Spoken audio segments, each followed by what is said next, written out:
Hello, everyone. Can you hear me normally? Yeah? I will be limping on the stage for the next 15 minutes, which is due to my knee surgery and unrelated to the fact that I'm suggesting you do things without a license in crypto. I know that this is actually too many people for a legal lecture, so I know that if you've seen the announcement for this lecture, you understood that I'm going to teach you how to spin up a bank without a license. Yes, this is actually possible, sort of.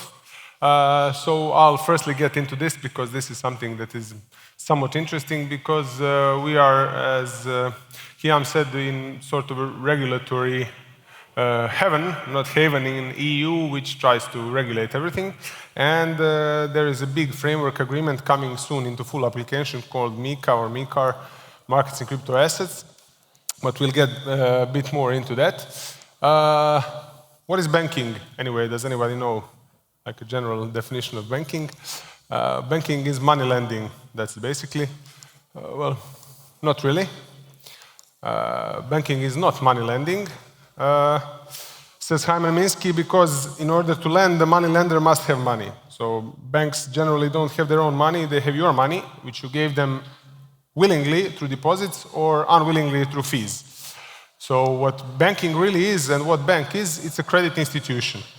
Now what this means is that banks work with trust.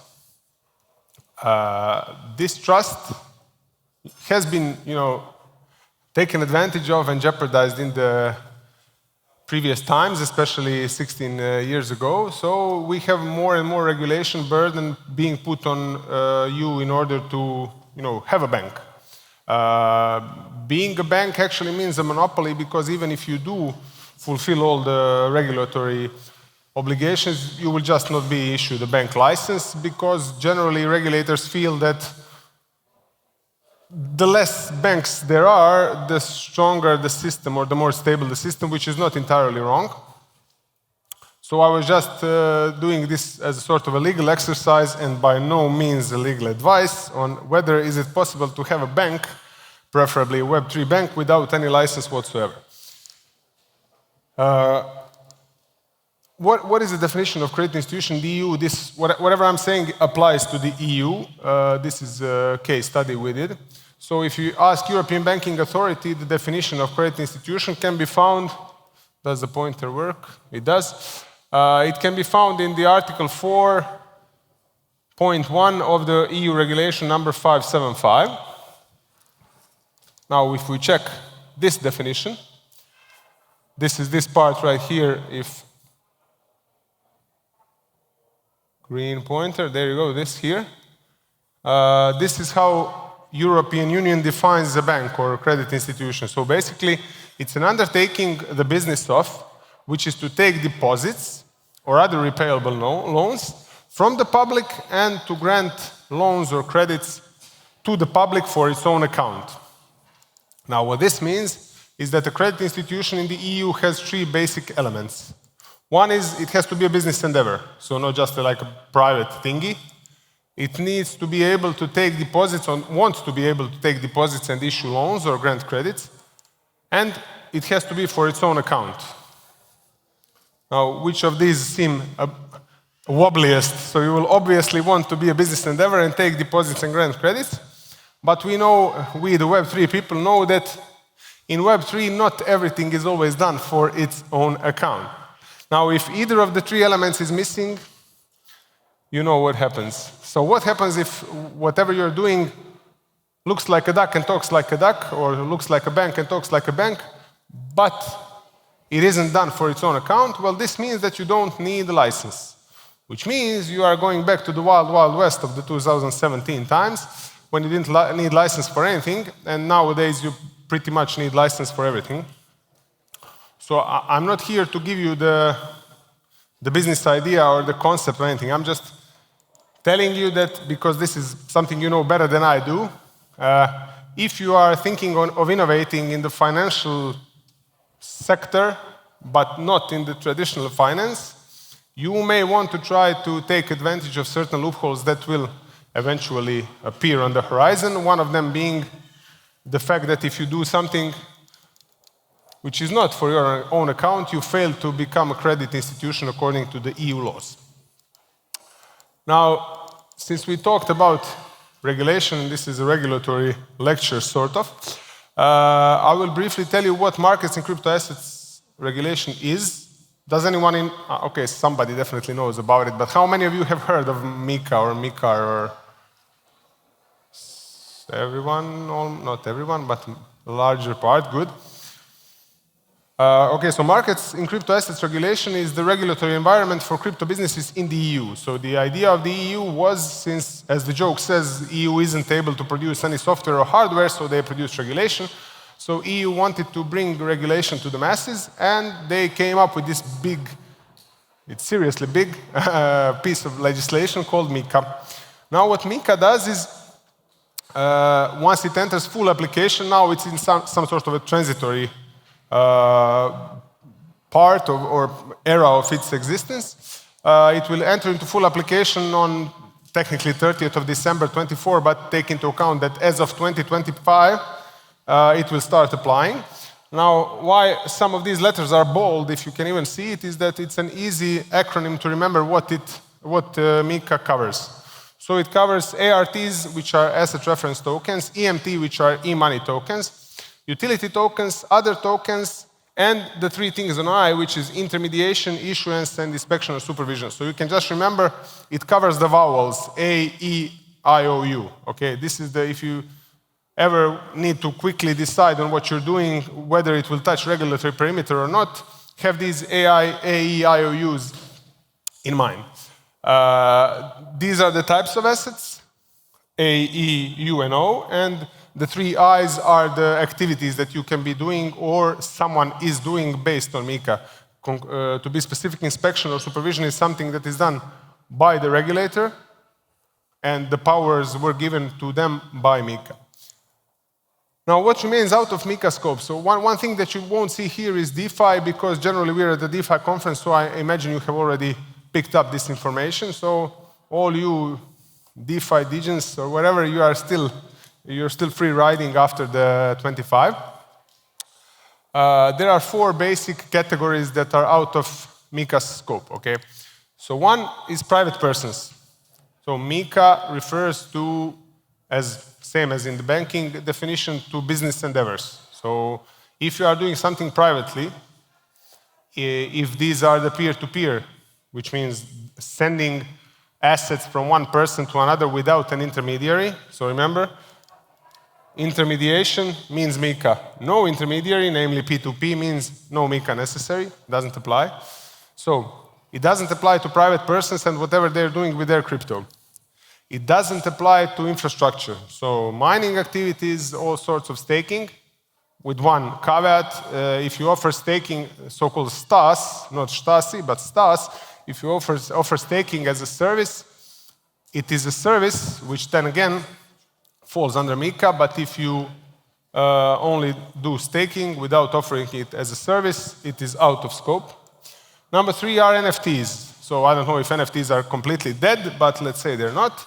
And if you're doing something with NFTs, take into account that they are generally excluded. So generally being important to note, because there is this asterisk, as lawyers always like to put asterisks on things, so that's never definite and never final, is that the NFT shouldn't be a part of a larger collection. Now, of course, nobody put any numbers to that, so we have no idea what larger collection is. But this is just so you can't sleep soundly saying, oh, I'm doing NFTs, I don't have to do anything. Yes, you have to take into account that it is not a part of a larger connection. Last but not least important, self-hosted wallets. Yes, I know that you wanted to hear this. Of course, one big innovation in the last year or so, the account abstraction, and whatever pertains to self-hosted wallets is out of scope of MiCA. Now, if you want more, I'm a big fan of mnemonics and how to remember things. The first letters say pins. So the code or the pin to what MiCA doesn't cover or pins is private persons, infrastructure, NFTs, and self-hosted wallets. And that's it. Thank you very much for your attention. I'm here for the questions. I try to leave a few minutes. So shoot away if anyone has. Thanks.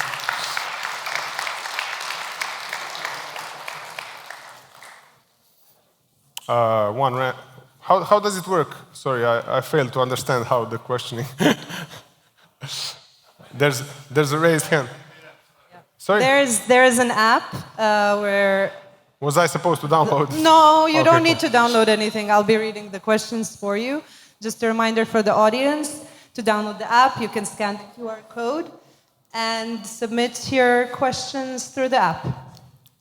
Did anyone submit any question? No? Not yet. I think nobody expected you to be so fast. So they were waiting for the questions. But there's a gentleman over there. Can you just pass him the mic because he wants to ask something? And I have a question here. Can you is it yours or no? No, if it's not, we'll get to you. We'll get to you really fast, I promise. Can you briefly say the main changes for existing VASPs that come in with MiCA?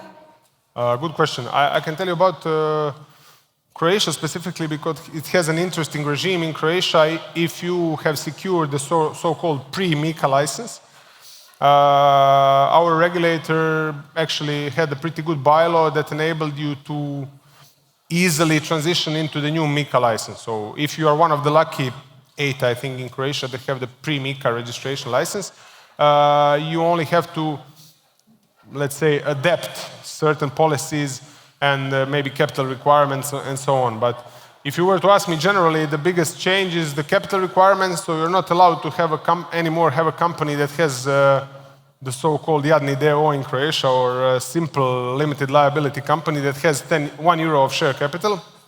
That's off the table because you have capital requirements. And the other big thing is the change of the fit and proper procedure, which means there are more strenuous and more serious background checks of the physical persons actually running companies that deal with other people's money. Thank you. Next question is, which category do meme coins fall in? Fantastic. I have no idea. I would hope they are under utility, but there's a big... one thing that is out of MiCA is even if something is a token, it doesn't fall within MiCA scope because if it represents a financial instrument, then it goes under MiFID, which is a completely other set of traditional regulations. So it depends on what type of a meme coin it is. I would say that it would be difficult to say that meme coins are out of scope of MiCA, but which of these, no idea. Good question. We have one interesting question. Please. Hypothetically, asking for a friend. Yeah, of course. What is the wildest thing that we can do, say, Americans or Swiss cannot legally do? Sorry, I didn't get this. What is the wildest thing that we can do that, for example, Americans or Swiss cannot legally do? You can spin up a bank without a license. That's one thing. The other thing is you're allowed to invest without being an accredited investor. That's number 2. And 3 is, in my opinion, European regulators usually don't put people to jail that easily. Thank you. What was the question? No. Best place to start a Web3 company today? Sorry, best? Best place to start a Web3 company today? Croatia, definitely. No, serious. All right. We'll wait for a couple more seconds. If there are there any more questions? Someone you have to give the mic to the gentleman. I have to give the. Who refuses to use the mic, he just but refuses. But we have 2 more. Oh, so please, I mean, if he's refusing to use the app, then we'll go with the other app first. Use the app, man. Yeah. How can foreign citizens open crypto companies in Croatia? Well, that's so easy. There's this really cool company in Croatia, a legal company, actually a law firm. They really do a good job. And if you contact them, I'm sure you'll get a really good offer and a really good service in Croatia. Thank you for the question. Thank you. Do you think permissionless wallets will be forced to implement KYC at some point because of regulation? And how do you think this will impact the Web3 space? God, I hope not. And I will, for the first time, probably protest in my life. So I hope not. But if it does happen, I think it will be detrimental. It will not be good for the Web3 development of Web3, actually. I think there will always be some workarounds or legal loopholes, namely. But EU is also trying to, remove the end-to-end encryption and look at all the chats. So it falls probably in the same vein. So I hope not. Does a DAO need a company? If so, why or why not register anything? DAO doesn't need a company. That's one huge misconception. I'll need about 15 or 20 minutes to explain this. So, I'm kidding. DAO is, most of people that come to our law firm for advice are always looking for a registered DAO somewhere because, you need a company, which you don't. And the biggest fear that someone instilled in them, and I know who that was, is that DAO can be pronounced like a general partnership, so all the members of DAO are liable for one another. Now, this is theoretically true, but I know 0 examples of this happening anywhere in the world, maybe USA. So, no, DAO doesn't need a company. Would it be useful? Probably, but does it need? It doesn't. I think this is a follow-up question to an earlier one. Why is Croatia best for Web3 company? Well, there are different things. One, it has several really cool associations, one of them being the one that is organizing this, a very vibrant community, very progressive regulator, and digital nomad visa program, and a really long seaside with 1,000 islands. The last one is key. Yeah. If you register DAO and deploy app that smells like a bank and acts like a bank, does it fall under regulation? Well, if it's not done in its own account, then no. But it may fall into, all jokes aside, it may fall into other regulations. So DAO is a pretty broad term. So, but make sure to get in touch with our law firm and you will get... It's not an ad. No. How are tokens issued by a Web3 company in Croatia treated tax-wise in Croatia? In other words, how to cash out without issues? Easily. That's one of the reasons I should have mentioned before, because according to the Croatian tax administration, you just treat them as financial instruments and put it on so-called zero part of your balance sheet, same way as if you bought stocks, and when you sell them, you just, if the price appreciated, if it increased, then you pay some taxes. But there's also a really neat trick when you issue tokens in Croatia. Whatever you receive for them, be it millions, is not taxable according to some international standards. I won't bother you with details, but one of the reasons why people do choose Croatia is because whatever you receive in the ICO or sale or whatnot is not taxable in a sense of a gain tax. Thank you, Vlaho. I will now ask the young gentleman, did you ask your question or you're still waiting for your turn? Don't feel pressured. No, you have to ask now. Yeah, please. It's not like we're stealing time from the next panel. Thank you. Sorry, I didn't get the memo about the questions asking thing. So I was wondering, according to Mika, my personal wallet is mine, so nobody will try to see it, I don't have to report it, whatever. But for example, MetaMask is a company that provides service for me by allowing me to have that account. Okay.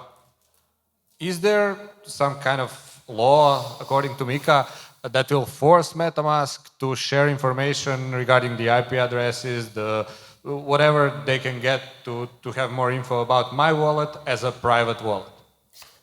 First of all, I'm not a technical person, but as far as I understand, MetaMask doesn't have your keys. It's not custody. It's just an interface. But Mika doesn't give the powers to authorities to order someone to issue something, but there are numerous other laws that usually deal with national security and stuff like that, where basically any company can be ordered to hand over what they have, which is why end-to-end encryption is important, because what you don't know you can't admit. So make sure to understand who you're working with and what they can give away about you. That it? That's it. Thank you so much, Vlaho.